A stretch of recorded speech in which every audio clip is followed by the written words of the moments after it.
Even before the decision to attempt to force the Dardanelles was confirmed, there had a naval blockade had taken place outside the Straits.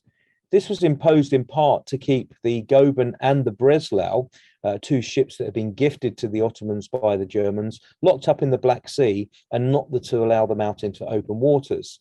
We should say that whilst they were in the Black Sea, this actually shifted the balance of power towards the Ottomans from the Russians, so they were causing their own problems there.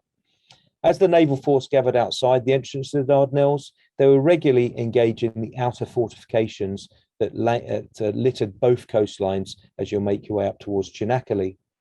A number of these, especially those that were made up of clusters of small mobile field guns, were particularly troublesome to the Navy, and they also caused a significant risk to any of the mine clearing operations that we were undertaking. Perhaps the most proactive way to deal with these was to conduct a number of small raids onto these elusive battery positions.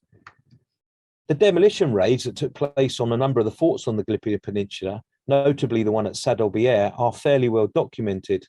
But the one I want us to consider now is slightly less well known.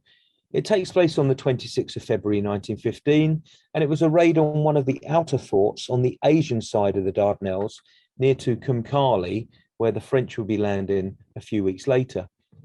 And now what we do is we zoom into that area of the raid. The location of the field guns was surrounded by a tumulus that is clearly visible to us here on this Google Earth image even today. The man who was to lead this raid was a real hero for mine and a real local lad as well, Eric Kipper Gascoigne Robinson. He was born in Greenwich.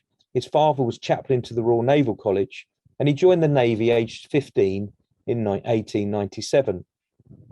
By the time he was 18, he'd been wounded and mentioned dispatches for his action during the Boxer Rebellion.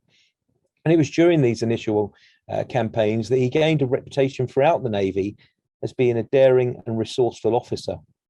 He actually served on a Yangtze gunboat until 1907. And then at the outbreak of the war in 1914, he was serving aboard HMS Vengeance. Robinson had become a close friend of Roger Keyes from their time together in China. And between them, they planned and led this raid on the Turkish battery at Orknea.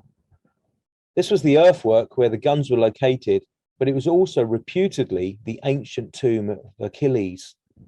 He landed with his small party on the 26th of February and destroyed 2 artillery pieces before heading towards the main battery. And then shortly after this, they became pinned down by the returning sniper and rifle fire. It was during this period that Sergeant Ernest Turnbull of the Royal Marines became the first land casualty of the Gallipoli campaign. Conspicuous yet immaculately dressed in his naval whites, Robinson really grasped the initiative here and he raced towards the incoming fire. He was described wonderfully by one observer as strolling around under heavy rifle fire like a sparrow enjoying a bath from a garden hose. For his actions, he was awarded the Victoria Cross, and the citation read, "Lieutenant Colonel Robinson, on the 26th of February, advanced alone under heavy fire into an enemy gun's position, which may well have been occupied, and destroying a 4-inch gun, he returned his party for another charge, with which then the second gun was destroyed. Lieutenant Commander Robinson would not allow members of his demolition party to accompany him, as their white uniforms rendered them very conspicuous.